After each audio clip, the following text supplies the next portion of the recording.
El siguiente programa de opinión contiene elementos de lenguaje, salud, sexo y violencia que pueden ser escuchados por niños, niñas y adolescentes sin supervisión de sus madres, padres, representantes o responsables. RCR presenta Buen Provecho, una producción nacional independiente con certificado número 22388 para dar cumplimiento al artículo 14 de la Ley de Responsabilidad Social.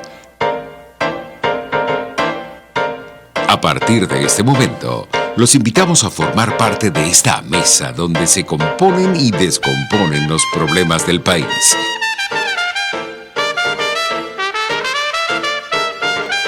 RCR presenta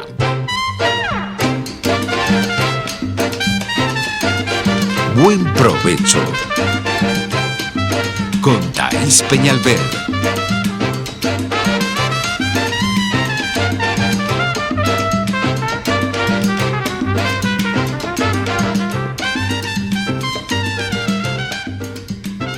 Buenas tardes, maravillosa audiencia de Radio Caracas Radio. Bienvenidos sean todos ustedes a Buen Provecho. Bueno, hoy es el último día de la semana, el último día también del mes de noviembre. Sí, señor, aquí está con nosotros Neomar Hernández. Vamos a comentar los sucesos de la semana, los trascendentes, los importantes. Y vamos a tener una invitada de lujo, Maybor Petit, a quien están contactando en este momento. Antes, yo quiero dejarles una preocupación, tarea para la casa, en mi editorial de hoy, a todos ustedes. ¿Se han preguntado cómo amanecerá Venezuela el 10 de enero? 10 de enero. ¿Usted se lo imagina? ¿Sabe por qué se lo estoy preguntando? Bueno, es que la comunidad internacional, y específicamente el canciller de España, el señor Borrell, dijo tajantemente hace unas semanas, quizás más de un mes, que ellos, la comunidad internacional y todos esos organismos internacionales que han declarado el régimen de Nicolás Maduro como una dictadura atroz, hasta el 10 de enero no lo reconocerán como un presidente. ¿Sabe usted como venezolano las implicaciones de este dicho? Porque cuando el canciller habla, y a lo mejor están acostumbrados a que aquí, desde hace casi 20 años, los dirigentes políticos o los que están en el gobierno, en el régimen, en el poder, estos personajes que han vivido de nosotros casi 20 años, dicen cualquier cosa y pueden decir cualquier cosa, pero eso no ocurre afuera. Afuera, cuando habla un canciller, habla porque ha habido una reunión previa y porque se han tomado decisiones, y él lo que dice es el resumen de esas conversaciones. Y esas conversaciones no han sido solamente en el gobierno de España, han sido en Francia, han sido Estados Unidos, ha sido el Grupo de Lima. ¿Qué consecuencias trae si no es ya legítimo Nicolás Maduro para el día 10 de enero? Bueno, piensen en sus ministros, piensen en todo el tren ejecutivo y los que trabajan para ellos, piensen en los que presiden los institutos autónomos, los pocos que quedan en pie, piensen en todo aquello que depende del gobierno, de su chequera, de su dinero. Piensen en los embajadores. ¿Qué va a pasar con los embajadores? ¿Qué va a pasar con los embajadores si esos gobiernos no reconocen a Nicolás Maduro como un presidente? Piensen en el caos institucional, jurídico y legítimo que amanece en Venezuela el 10 de enero. Yo espero que la dirigencia política esté trabajando en esto, porque el hombre más importante de Venezuela y más poderoso, el 10 de enero, va a ser el presidente de la Asamblea Nacional, el único poder legítimo que sí reconoce el mundo moderno, que sí reconocen estos organismos internacionales y los gobiernos legítimamente constituidos, es decir, los gobiernos democráticos. ¿A quién van a elegir como presidente de la Asamblea Nacional? ¿A qué partido le corresponde la presidencia de la Asamblea Nacional de acuerdo al pacto que hicieron en diciembre del 2015?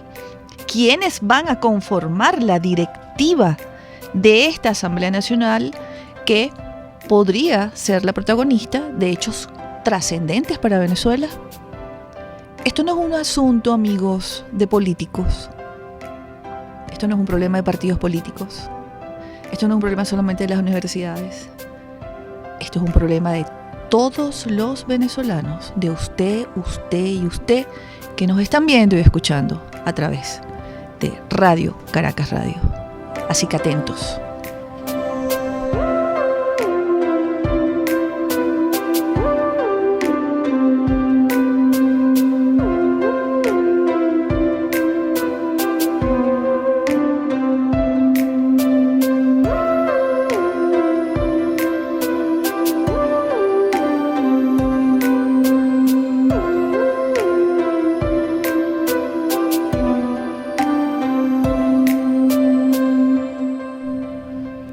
El 10 de enero, Thaís, esa es como que la nueva...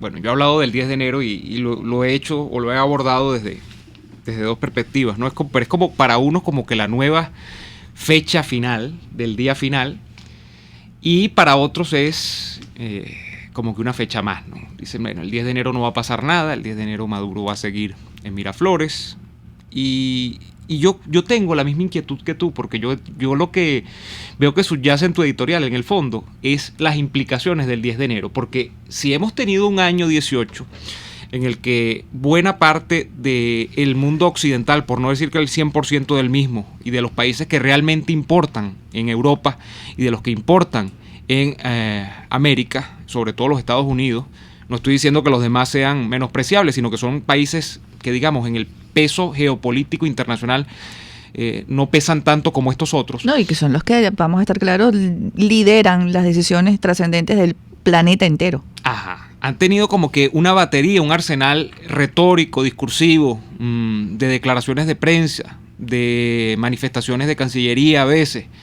tan fuerte con respecto a lo que ha ocurrido en Venezuela después de mayo del año 18, el 20 de mayo de 2018, sobre las características del gobierno de Maduro. Bueno, ahora hay que ver en qué se va a traducir esto después de que dijeron tanto en el año 18, en el año 19. Si el 10 de enero va a ser efectivamente esa fecha en la que, después de que tú caracterizaste a esto como algunos le llamaron dictadura, otros tiranía, otros, los Estados Unidos llegaron a hablar de, yo recuerdo hasta hablar de régimen terrorista, narcoterrorista, este tipo de cosas. Bueno, ¿cómo tú haces para abordar eso en términos diplomáticos? Porque la primera pregunta es esa, Thaís. ¿Van a retirar los embajadores, por ejemplo? Yo creo que hay países que sí van a ir en esa línea. Hay países que no, que van a tratar probablemente de estirar la soga un poco más y de, digamos, de jugar a la diplomacia y al entendimiento con unos factores del gobierno que parece que no quieren entenderse, pero eso es lo que va a pasar. Yo creo que sí hay países que se van a arriesgar, pero va a ser muy interesante el panorama después del 10 de enero. Pues. Claro, pero no solamente para la clase política, sino para nosotros como los venezolanos. Vamos a optar por dejar las cosas así, como lo hemos hecho hasta el día de hoy, o sea, estirando la arruga, viviendo una burbuja imaginaria, creyendo que la realidad no nos va a estallar en la cara de un momento a otro, pensando que tener casa, carro y trabajo es un país, cuando un país, Neomar, es otra cosa completamente distinta. Cuando tú tienes un país, no te provoca todos los días salir corriendo de ese lugar. Un país es algo más trascendente, algo más bonito que esto que estamos viviendo en este momento, pero pareciera que la gente sigue estirando la arruga y yo les digo, ya no hay arruga, ya no hay nada que estirar, lo que hay es un abismo, lo que hay es la nada, lo que hay es que, bueno, que o te vas o asumes que tienes que defender a lo poco que queda, porque los que estamos aquí en Venezuela estamos defendiendo lo poco que queda, porque lo que tú tienes o lo que tú puedas tener, tu casa, tu carro, ¿cuánto vale, Neomar? No vale nada. Entonces, ¿hasta cuándo aguantas esta situación? ¿Hasta cuándo te sientas a esperar que decidan otros por ti? Es que el problema, Thaís, fíjate tú, el problema a analizar de Venezuela, uno de los grandes problemas a analizar de cuando todo esto culmine es, y la gran pregunta es ¿por qué pasó? Primero, esa pregunta está o puede formularse en el sentido de ¿por qué los que hicieron esto lo hicieron? Que al fin de cuentas, Thaís, por más que bueno haya dudas, y yo tengo muchísimas sobre la nacionalidad de Maduro y sobre este tipo de cosas. La mayoría, por no decir que todos los que están en el régimen de Maduro siendo protagonistas de ese régimen, son venezolanos igual que tú, igual que yo. ¿Por qué hicieron esto y por qué le propiciaron tantas desgracias a los venezolanos? Es una pregunta. Eso tiene seguramente que hasta características pactológicas dentro de la psicología de estos sujetos.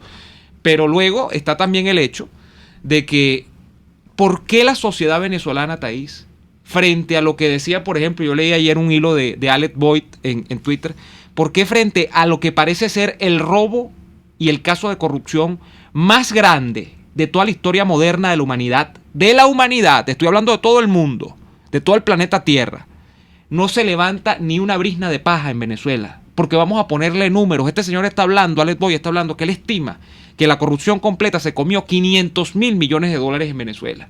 Eso no cabe en los cuadernos de matemática. Eso es difícil, usted meterlo en una calculadora y empezar a ver qué puede hacer con $500 mil millones.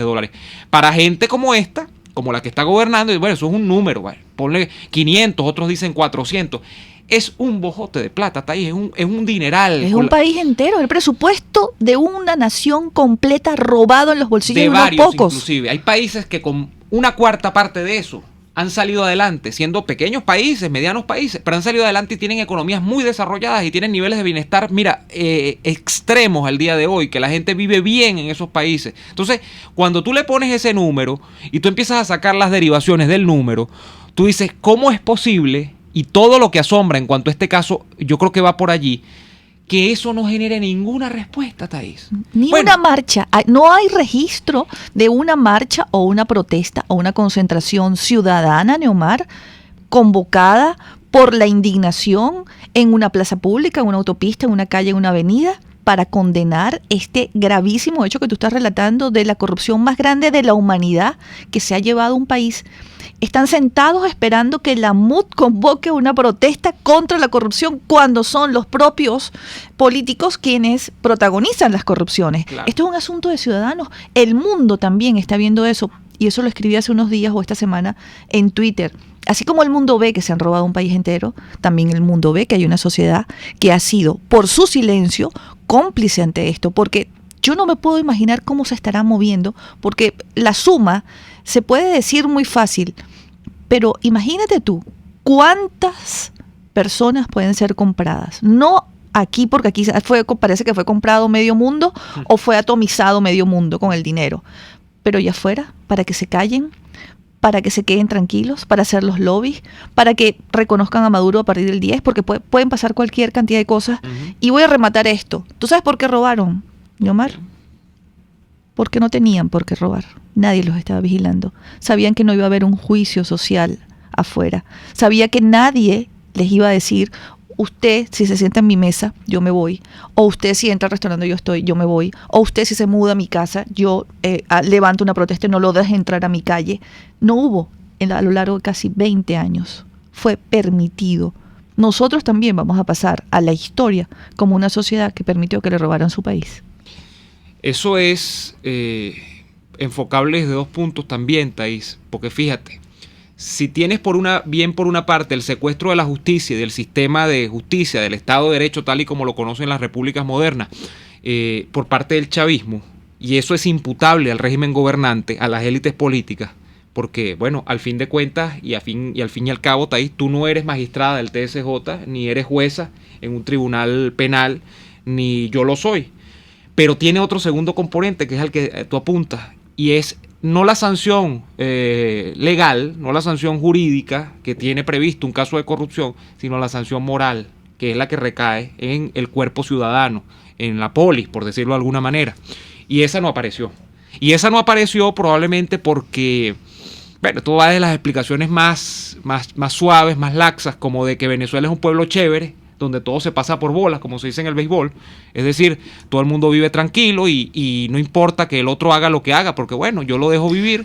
Y va hasta explicaciones más fuertes, como la de que el chavismo, que degeneró o terminó de degenerar lo poco que quedaba de democracia en Venezuela y de cultura, digamos, democrática, bueno, nos llevó y nos pervirtió a ser un pueblo que fuese absolutamente lapso con los valores de la ética y los valores de la moral. O sea, nadie estaba. Y eso que decías, que relata muy bien y ha estudiado Carrera Damas, que no es una sociedad porque las sociedades son otra cosa también, ¿no?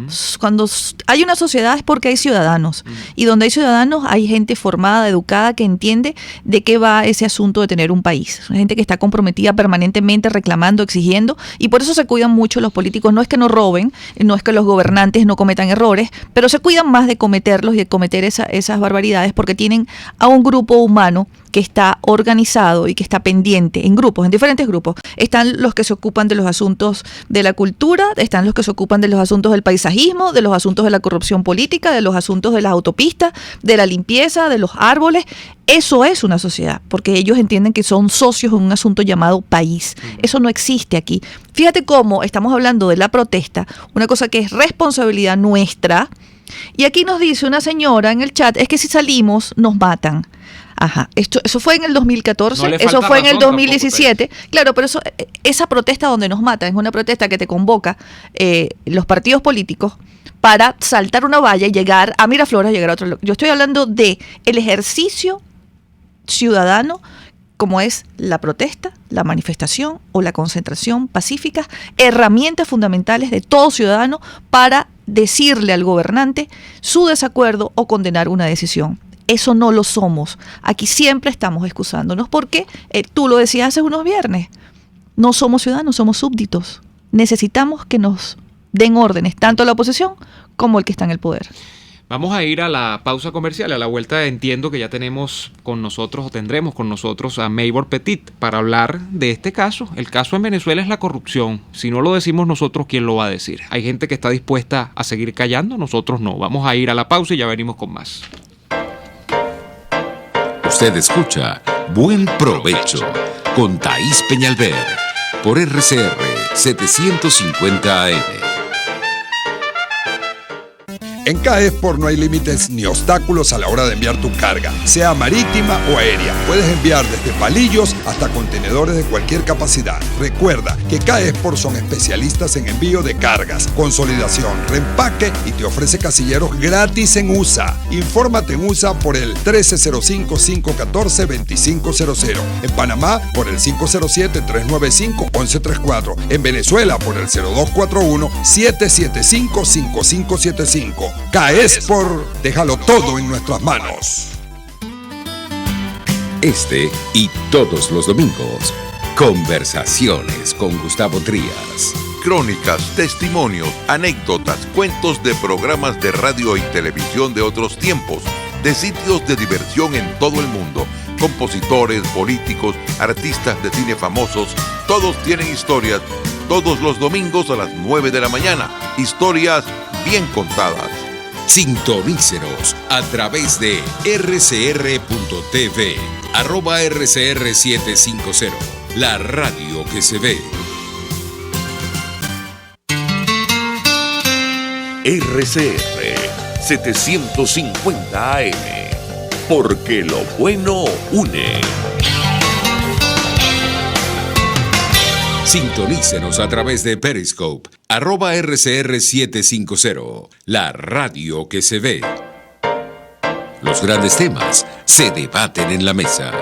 Buen provecho con Thaís Peñalver, @rcr750. Tenemos con nosotros ya a Maybor Petit a través de Skype. Maybor, buenas tardes, ¿cómo te va?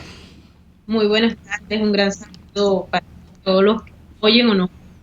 Tenemos allí el audio intermitente, a ver si podemos corregir un poquito la comunicación.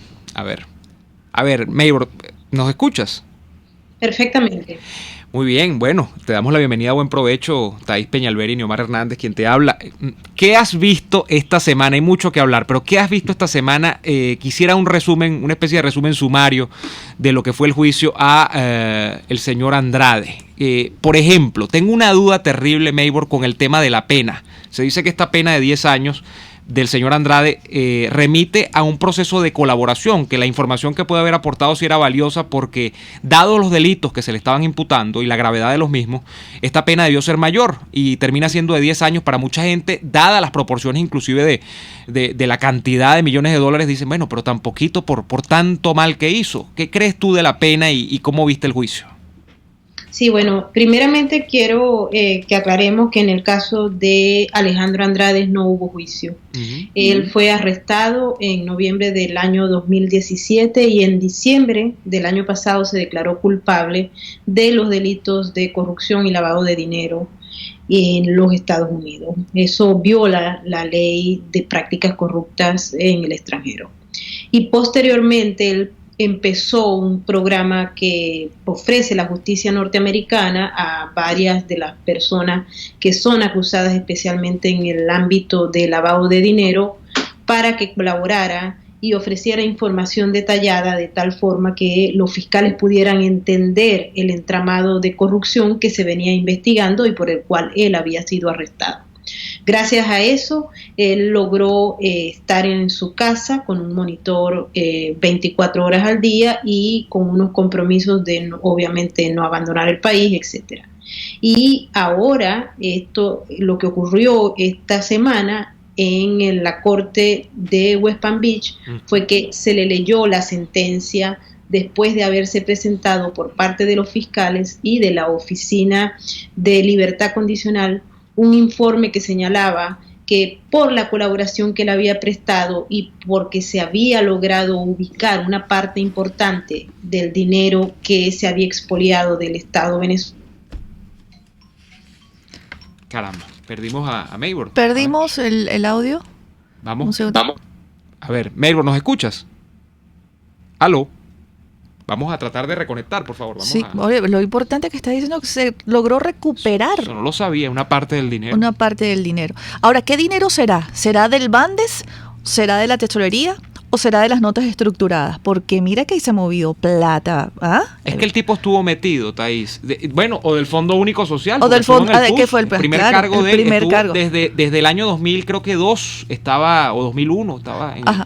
Maybor, hola Maybor, ¿cómo estás? Hola, ok, entonces habíamos quedado en que él había decidido hacer entrega, no por su deseo, sino porque hubo una solicitud expresa por parte de la justicia norteamericana de unas propiedades que habían sido expropiadas, entre las cuales se destacaban casas, mansiones, caballerizas, caballos, relojes, etcétera, que habían sido adquiridos como producto de la actividad criminal que está en ese caso, porque los estaba escuchando, bueno, ¿de qué lado fue? Fue en ese caso en particular donde se había iniciado la conspiración en el año 2008 y había concluido en el año 2017. Esa parte de la conspiración es la que está ligada a Raúl Gorrín, está ligada a otros personajes que todavía no están bajo la custodia de las autoridades norteamericanas. Sé que también en relación a este aspecto ha habido muchísimas especulaciones. Hay un ex tesorero que asumió funciones posterior a Alejandro Andrade en este caso en particular.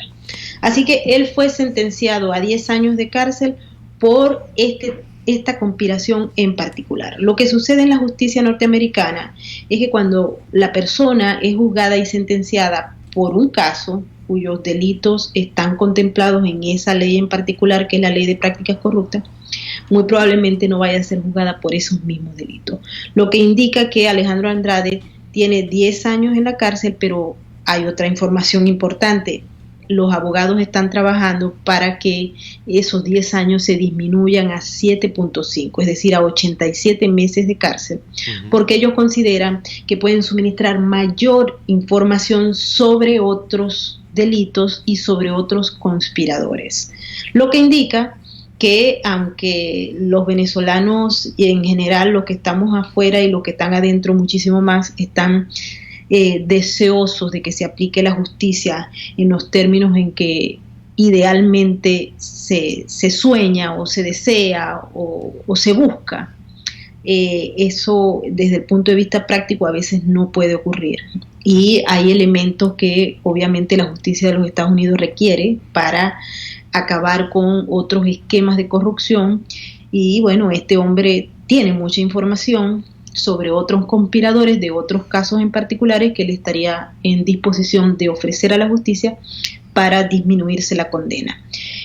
Los documentos del juez son bastante claros, pero cuando ocurren este tipo de colaboraciones post sentencia, También hay muchísimos casos en los que los fiscales van nuevamente al juez y hay una reconsideración de esa sentencia. Es así como funciona, no es ideal ni emocional, es un asunto que está expresamente señalado en la ley y así como tal se cumple, ¿no? Otro aspecto, Thais, que me había llamado la atención cuando estaban conversando, es que el monto de dinero por el cual se está juzgando a Andrade es por el que estuvo invertido en el sistema financiero norteamericano, porque ese es el delito que ellos están viendo.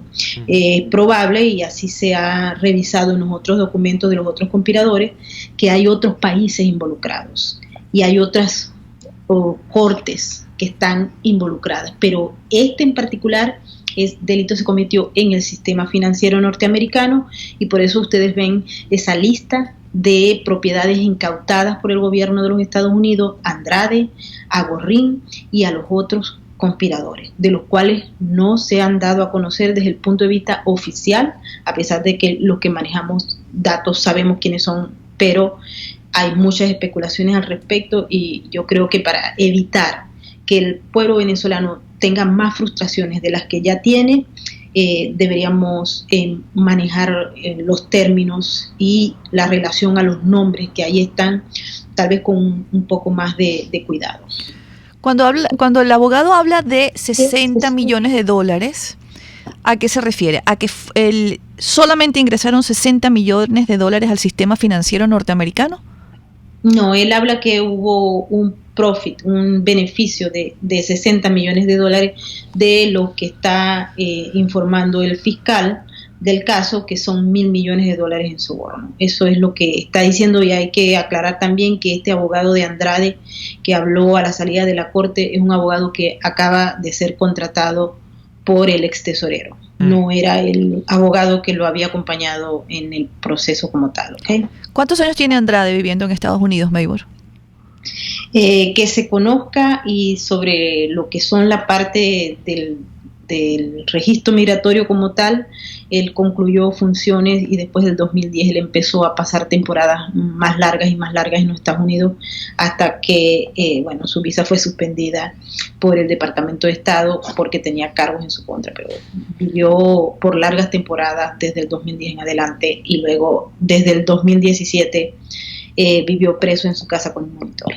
Sí, entiendo, Maybor, que la visa que le suspenden es una visa de inversionista, porque estas famosas visas que entiendo te solicitan que tengas una inversión de por lo menos $500,000 en los Estados Unidos. Parece que se detecta que ese dinero, no tenía cómo justificarlo, además que había sido tesorero de la nación, y eso es lo que comienza, yo creo que a dar los primeros pinitos en el caso de Andrade. Pero fíjate, una cosa que yo creo que debe llamar a la indignación de todos los venezolanos.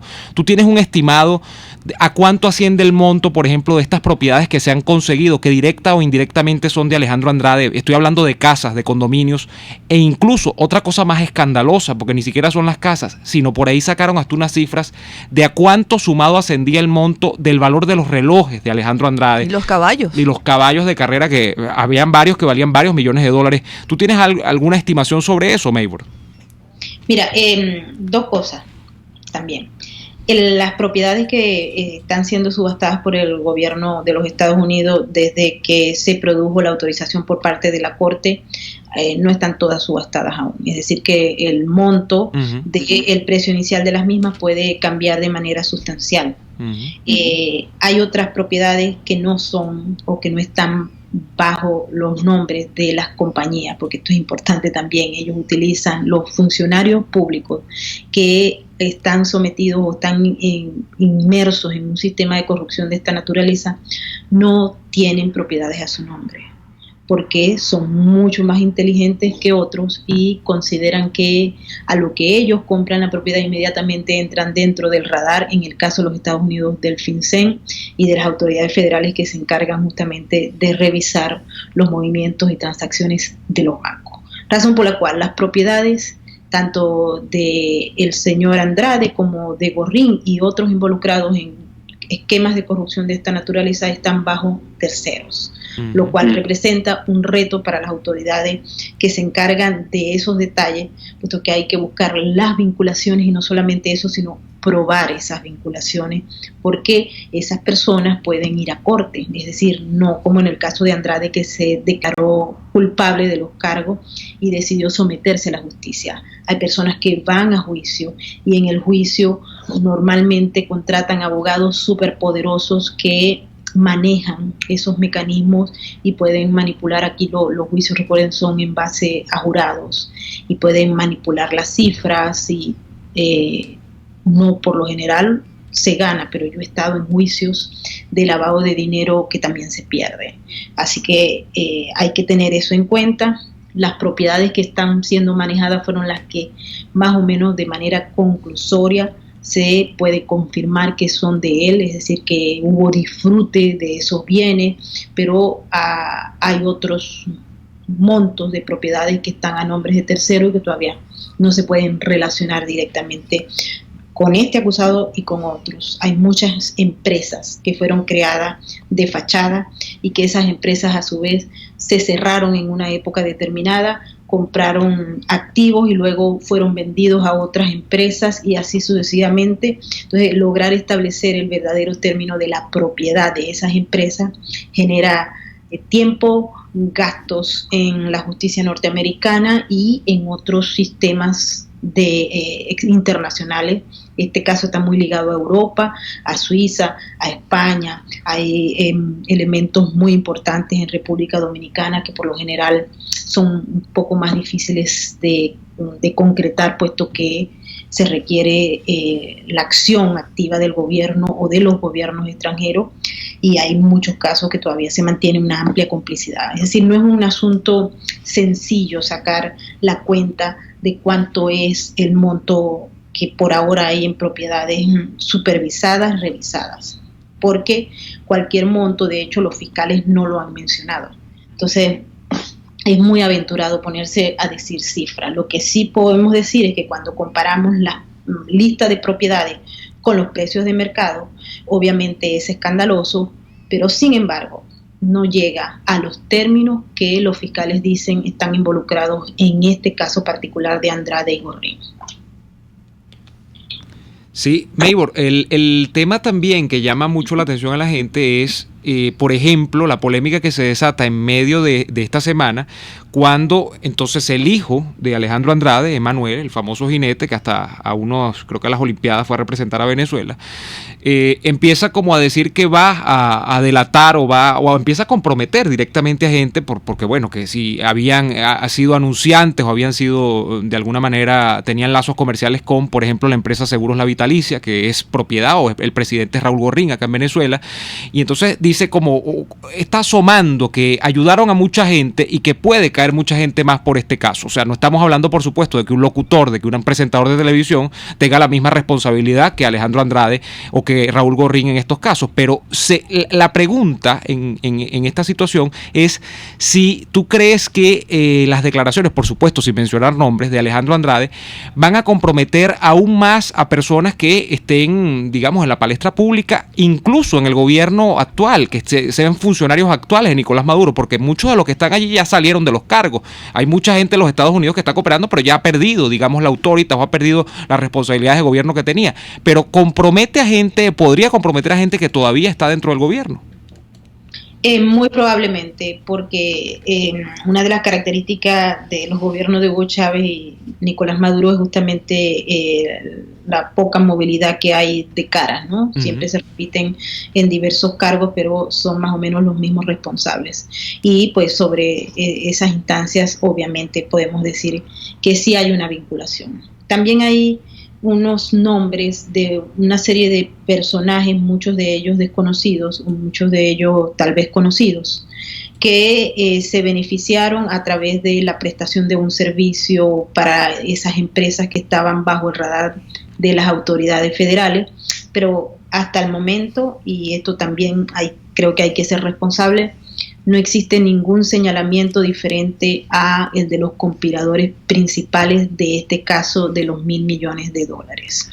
Hay un conocimiento, y eso las fuentes lo han confirmado desde el inicio de la presentación de esa acusación del gran jurado, y es que Raúl Gorrín y otro conspirador de este caso de Andrade forma parte de otro caso que está relacionado con los 1.200 millones de dólares, cuya cabeza principal hasta el momento y que ha sido acusada es Francisco Convit y el banquero Matías Krul, entre otras personas que están o formaron parte de otro esquema de corrupción que no se compara a este de Alejandro Andrade, no solamente por los montos, ¿no?, sino también porque estos mecanismos que se utilizaron no es que eran novedosos o que eran diferentes a los que se habían usado en la anterior fórmula, sino que tienen como un periodo muy específico y solamente son 2 montos que salieron de PDVSA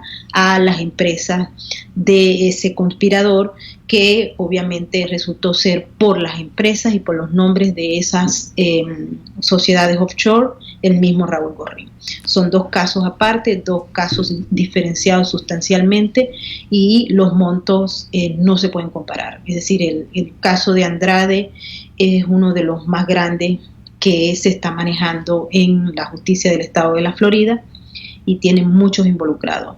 Los nombres todavía no se han dado a conocer, sabemos de algunos, hay unos que son absolutamente desconocidos, que formaron parte de un esquema por terceros, y supongo que cuando el hijo de Andrade empieza a decir o empieza a sugerir que va a salir un gentío, es porque muy probablemente para disminuir su sentencia él haya decidido entregar a una parte de los conspiradores que todavía no estaban bajo el radar de la justicia norteamericana, justamente porque son desconocidos o porque estuvieron vinculados de alguna manera a esas empresas a través de otras empresas que prestaban servicio o hacían cualquier otra cosa.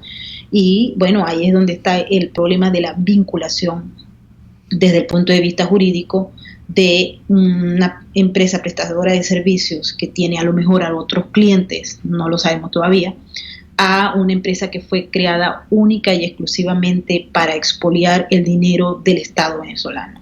Entonces tenemos que tener eso, es muy complejo el tema. Sí, es complejo, perdona que te interrumpa, es complejo, tenemos que ir a una pausa, vamos, no queríamos interrumpirte por lo que estás explicando, pero es evidente que capitanes de las Fuerzas Armadas no saben abrir cuentas en Suiza. Ya volvemos, amigos, con Maybor Petit y esta narrativa que nos está dando sobre el caso de Andrade, caso que fue noticia esta semana. Ya volvemos.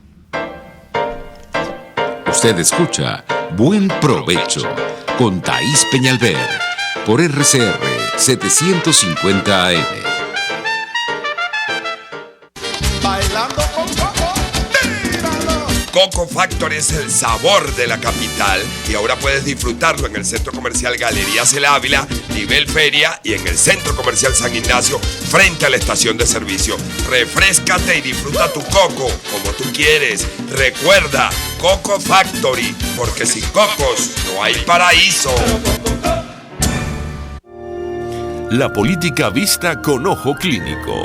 Yo voy a repetir las palabras del señor Wael Gonin. Ningún país avanza cuando la sociedad está dividida de este modo. Y el principal rol del presidente de la República es el de unir. Luis Enrique Alcalá es el doctor político. Todos los sábados a las 12 del mediodía nos presentará a la política como arte de carácter médico. Doctor Político, solo por RCR 750 AM. Porque lo bueno une. Puedes seguirnos en nuestras redes sociales. En Twitter, @RCR750, la radio que se ve. RCR 750 AM. Porque lo bueno une. Conéctese con nosotros en señal abierta o por rcr.tv, la radio que se ve. Y síganos en Twitter, @RCR750 y @PrensaRCR. Y buen provecho. Queridos amigos, seguimos en Buen Provecho acá con Neomar Hernández y nuestra invitada de hoy, la periodista Maybor Petit, está en Nueva York y Maybor ha tenido una semana intensa lo sé porque hemos conversado durante la semana, porque también ha estado 3 días seguidos, continuos, manejando información, Omar, que no te lo he dicho, en el caso del juicio al Chapo Guzmán. Entonces, entre delincuentes te veas, Meibor, porque qué rudo es esto, ¿no? Qué fuerte todo esto que se está manejando y toda la información que tú tienes. Antes de pasar al caso del Chapo, para que nos comentes algo de lo que tú puedas informar, quiero preguntarte sobre la familia de Andrade, porque cuando se aprueba la ley de sanciones, que se convierte luego en esa orden ejecutiva que aquí mal llamaron el decreto Obama, en esa orden, en esa ley, a los sancionados, no solamente el sancionado perdía su condición legal en Estados Unidos, su esposa, sus hijos, sus familiares más cercanos, si tenían visas de residente, incluso la nacionalidad. ¿Cuál es la situación actual de la familia de Alejandro Andrade? Mira, esa pregunta es bastante interesante. Cuando Alejandro Andrade fue arrestado el año pasado y se le retiró la visa, él entró en un proceso que desde el punto de vista migratorio se llama un proceso de remoción para extradición. Es decir, perdió el estatus de legalidad en el país y por ende las personas que estaban bajo esa visa, que son varias personas que estaban amparadas por esa visa. Y él empezó 2 procesos paralelos, uno criminal y el otro de inmigración. Cuando se procede en todo lo que es el aspecto del acuerdo de cooperación, uno de los beneficios para las personas que delinquen y llegan a un acuerdo con la justicia es proteger a su familia. Es decir, dentro de esos beneficios que van a tener, aparte de no ser, muchas veces se acuerdan no ser deportados al país de donde se origina el delito, y otra es cuidar a su familia. Y eso parece ser el caso de los familiares de Andrade, es decir, ellos dentro del acuerdo de cooperación se beneficiarían por mantenerse dentro del país de los Estados Unidos y, gozar de legalidad en algunos casos, por ejemplo, por irnos a un tema diferente, en el caso de narcotráfico, por decirte, el de Joaquín El Chapo Guzmán, hay muchos testigos que acordaron colaborar con la justicia en un tema tan diferente, pero a la vez criminalidad al fin, y ellos logran, a pesar de ser unos narcotraficantes que han asesinado personas, etcétera, que el gobierno de los Estados Unidos les dé protección para su familia. Es un tema establecido en las leyes norteamericanas y así funciona, ¿no? Y en este caso es así. Ahora, Meibor, cuando se habla del caso de Andrade, leí por allí también que comenzaría a cumplir sentencia en febrero, que se había como aprobado algo para que comenzara a cumplir la sentencia en febrero, de manera que no va a ser encarcelado todavía, sino en febrero del año próximo. ¿Es en febrero que entonces va a ser enviado a dónde lo van a mandar? ¿Lo van a mandar a una prisión común? ¿Va a tener algún tipo de medida especial, cautelar, algún tipo de preferencia en cuanto al trato? Sí, eso es por lo general cuando las personas son arrestadas por delitos financieros esencialmente y ya se encuentran en colaboración con la justicia o no representan ningún problema para la sociedad. Son establecidos los términos de 90 días después de la sentencia para ser entregados y para empezar a cumplirla. En el caso de Andrade, le tocan esos 90 días que no son un privilegio, es una regla establecida en la ley de sentencias y todavía el abogado no, porque es un abogado nuevo que retoma el caso, no ha solicitado, pero por la ubicación de West Palm Beach, que es el county donde él se encuentra, es muy probable que vaya a uno de los centros de Coleman que está cercano al área. Son cárceles federales. En este caso, él no es un sujeto violento que represente un peligro para los otros prisioneros, razón por la cual este tipo de delincuentes suele pasar su periodo de sentencia en cárceles que no son de máxima seguridad. Y también en el caso en particular de él, yo creo que va a ser una cárcel de menor seguridad, lo que significa que tiene algunas otras facilidades que, por ejemplo, la gente del Chapo Guzmán, etcétera, no la van a tener. O sea, son diferentes tipos de crímenes y diferentes tipos de tratamiento. Tenemos, Maybor, que hacer nuevamente una pausa comercial y a la vuelta seguimos con, bueno, todo este extraordinario relato que nos ha hecho esta semana, que ha sido la semana de Andrade, pero mala semana para Andrade. Vamos con esta pausa comercial y rapidito estamos de vuelta con ustedes. Análisis, opinión, entretenimiento y mucho más. Escucha Buen Provecho con Thaís Peñalver por RCR 750 AM.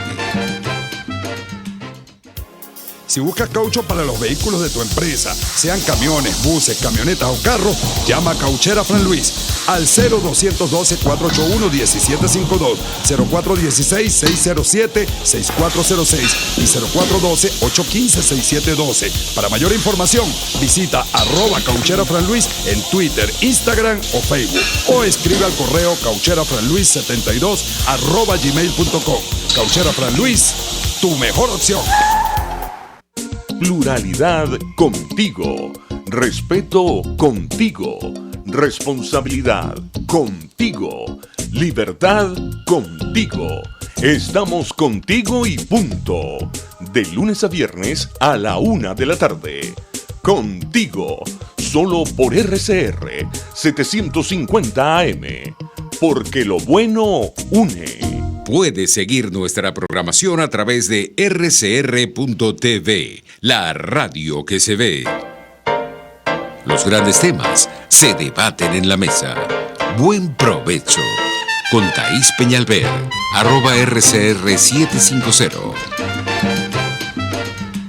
Estamos de vuelta en Buen Provecho y rapidito, Maybor, hay una cosa que no quiero que se nos escape. Entiendo que una de las, o sea, el proceso con Andrade y el proceso de alguna manera de cooperación con las autoridades de los Estados Unidos arranca muy a partir del momento en que justamente su visa de inversionista es revocada. Esta visa, de alguna manera, yo he leído por allí que fue trabajada mediante un esquema en el que el señor Andrade montó una empresa con la asesoría de un señor llamado Gustavo Mirabal Bustillos. Este señor, que parece que tiene relaciones incluso todavía con el mundo político venezolano o su familia, yo quisiera preguntarte por él. Sale a relucir en el caso el señor Mirabal Bustillos, que entiendo también ha sido colateralmente mencionado, pero no sé si está en crudo en el caso, y qué compromete más allá la actuación de Gustavo Mirabal Bustillos y la creación de estas empresas, que luego creo que tienen que ver incluso con el tema del tema ecuestre, el tema de los caballos, ¿no? Cuando la visa de Andrade se cae o es revocada por el gobierno de los Estados Unidos. Sí, mira, este sujeto ha sido mencionado en varias oportunidades, pero no formalmente. Uh-huh. Dentro de este caso en particular no ha sido mencionado.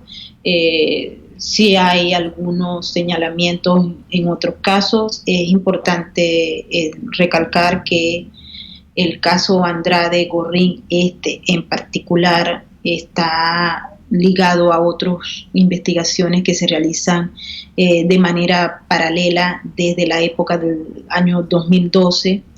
Hay unos casos y hay algunos personajes que lamentablemente para la sed de justicia del pueblo venezolano podrían escaparse de la aplicación de la justicia, no solamente porque han sido extremadamente inteligentes y creativos en la generación de esos esquemas de corrupción, sino también porque las agencias que se encargan de averiguar todos estos elementos y de tratar de juntar todas las piezas para hacer el rompecabezas no estaban probablemente preparadas para atender esta magnitud. No sabemos todavía si este es el caso de corrupción más grande del planeta Tierra o un gran caso de corrupción en la justicia norteamericana. Yo me voy por el segundo tramo. Uh-huh. Y los agentes que trabajan en la aplicación de la justicia no estaban preparados para un caso tan masivo como este y se durmieron en un laurel, tal vez en una parte, porque se recibían denuncias, pero había un cierto cerco a la hora de tomar algunas decisiones. Y esto hizo que algunos personajes se vayan a beneficiar justamente de la limitación del tiempo para la aplicación de la justicia en casos de delitos criminales ligados al sistema financiero. Así que hay algunas que no van a ser buenas noticias, a pesar de que han sido mencionados, sus nombres se discuten en la prensa nacional, por debajo perfil obviamente, porque también hay una complicidad enorme. En Venezuela. Los dueños de los medios ya no son lo que eran anteriormente, y esta sociedad de cómplices ha hecho que el silencio prive por encima de cualquier otra cosa, y sobre todo pues cuando se habla de la aplicación de la justicia, ¿no? Hay personajes que se van a salvar. Este individuo aparece señalado, investigado en algunos otros temas, pero aquí oficialmente, en este caso, él no ha sido mencionado oficialmente. Bueno, Meibor, nos has dejado con la boca abierta. Sabemos que aquí no habrá justicia. La prueba de ello es que dependemos de Estados Unidos para que se develen los tupidos velos de esta gran trama de corrupción. Yo le comentaba cuando teníamos nuestra pausa a Neomar que ha sido mucho dinero, Meibor. Las sumas de dinero son grotescas en los bolsillos de unos pocos funcionarios que trabajaron para el Estado venezolano. Y que, bueno, ayer teníamos a Carolina Jaimes, que escribió un artículo de opinión que lo tituló ¿Dónde están los amigos de Andrade? Porque ella contaba episodios, tú acabas de hablar de esa doble moral aquí en Venezuela lo ha sostenido, y no es que los medios no son lo que eran antes, es que no tenemos medios de comunicación. Si queda algunos micrófonos abiertos, creo que son estos de Radio Caracas Radio, y por eso te podemos tener a ti hablando con absoluta libertad, claridad, sin ningún tipo de censura.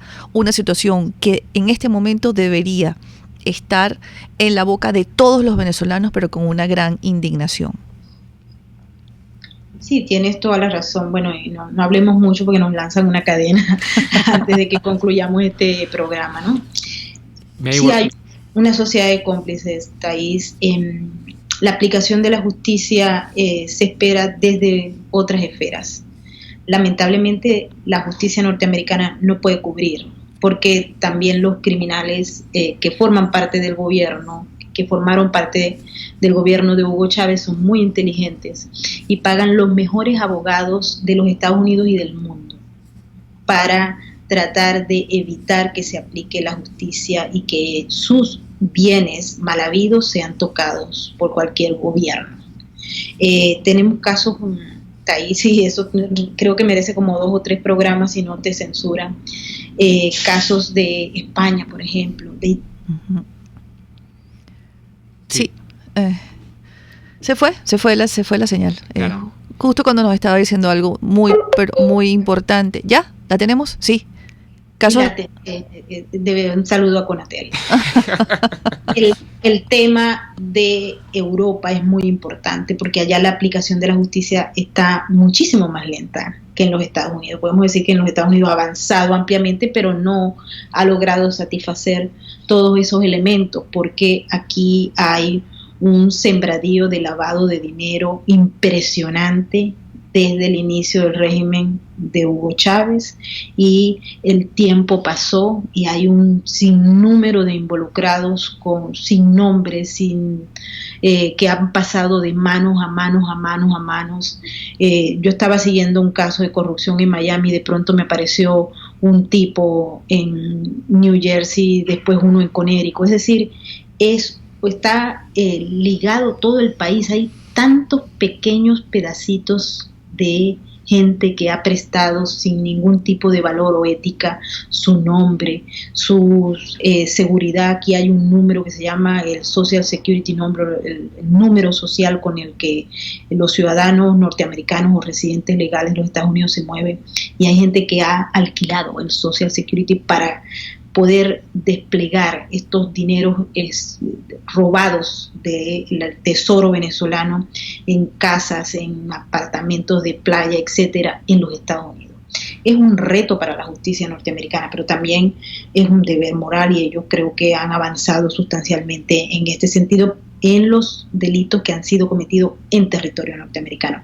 Pero hay que también ejercer y hacer presión en otros gobiernos, particularmente los gobiernos del Caribe, que han sido colaboradores de toda esta marasma de corrupción, de lavado de dinero y de criminalidad, incluyendo el narcotráfico, así como también en Europa y muchos países que se escapan.